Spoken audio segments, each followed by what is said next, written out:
നീലേശ്വരം കേരള ബാങ്കിൽ നിന്ന് നീലേശ്വരത്ത് നിന്ന് എടുത്തതാണ്. അപ്പോൾ ജില്ലാ ബാങ്ക് ഉണ്ടാകുന്ന സമയത്ത് എടുത്ത ലോണാണ്. പൈസ എത്രയാണെന്ന് പറഞ്ഞു? പൈസ അന്നേരം 2 ലക്ഷം രൂപ എടുത്തത്. 4 ലക്ഷം രൂപയ്ക്കാണ് അപേക്ഷ വെച്ചത്. അപ്പോൾ അവർ 2 ലക്ഷം, ഞാനൊരു ഷോർട്ടർ എടുക്കാൻ വേണ്ടിയിട്ടാണ് അന്ന് ആ 2 ലക്ഷം എടുത്തത്. അപ്പോൾ അവരെന്നോട് പറഞ്ഞു, നിങ്ങൾ 2 ലക്ഷത്തിൻ്റെ ഇത് മാത്രമേ ഇടുന്ന് തരാനുള്ള ഇതില്ലും, ബാക്കി കാസർഗോഡ് നിന്ന് ബാക്കി 2 ലക്ഷം തരുക. ആദ്യത്തെ ഗഡു നീ അടച്ചതിന് ശേഷം പിന്നെ ഹെഡ് ഓഫീസിൽ നിന്നാണ് ബാക്കി 2 ലക്ഷം കൂടി കിട്ടേണ്ടത്. ഇടുന്ന് 2 തരാനുള്ള ഇതില്ലെന്ന് പറഞ്ഞു നീലേശ്വരത്ത്.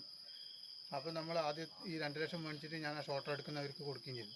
പിന്നീട് എനിക്ക് ഈ പണി മുമ്പോട്ട് കൊണ്ടുപോകാൻ പറ്റിയില്ല. പിന്നെ ഈ 4 ലക്ഷം കിട്ടി കഴിഞ്ഞാലേ അത് കൊണ്ടുപോകാൻ പറ്റും. അപ്പോൾ അത് ആ 2 ലക്ഷം എൻ്റെ കയ്യിൽ പോയി. പിന്നെ എനിക്ക് തിരിച്ചെടുക്കാൻ പറ്റാത്ത പ്രശ്നം വന്നു. പിന്നെ സാമ്പത്തിക ബുദ്ധിമുട്ട് കൊണ്ട് പിന്നെ ഒന്നും അടക്കാൻ പറ്റിയില്ല. ഇപ്പം ഈ സമയത്ത് അവർ പിന്നെ ഒരു കടാശ്വാസം കിട്ടിയപ്പോൾ അവർ 2 ലക്ഷം റുപ്യ അടച്ചാൽ മതി എന്ന് പറഞ്ഞൊരു കടാശ്വാസത്തിൻ്റെ ഇത് വന്നു. അപ്പോൾ പിന്നെ അമ്മക്ക് ആണെങ്കിൽ അപ്പോൾ അസുഖം, ഞാനാണെങ്കിൽ ഒരു തെങ്ങും വന്ന് വീണിട്ട് ഫുള്ള് ഓപ്പറേഷൻ കഴിഞ്ഞിട്ട് ഫുള്ള് സ്റ്റീലിലായിരുന്നു. പിന്നെ സർക്കാരിൻ്റെ പെൻഷനാണ് എനിക്കിപ്പോൾ കിട്ടുന്നത്.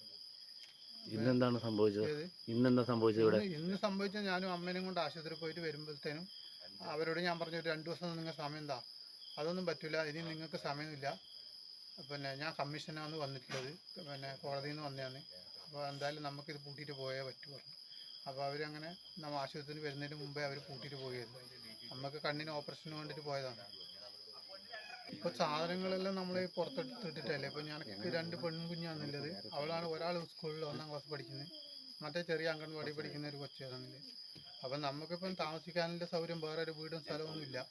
ആകെ 26 സെൻറ്റ് സ്ഥലവും വീടും മാത്രമേ ഉള്ളൂ. പിന്നെ അതുകൊണ്ട് നമുക്ക് ഈ പുറത്താന്നില്ല, ഇതെല്ലാം ലോക്കാക്കി സീൽ വെച്ചിട്ടല്ലത്. അപ്പോൾ അതിൻ്റെ ഉള്ളിലേക്ക് കടക്കാനൊന്നും പറ്റുന്നില്ല. നമ്മൾ എല്ലാവരും പുറത്ത് കിടക്കുകയാണ്.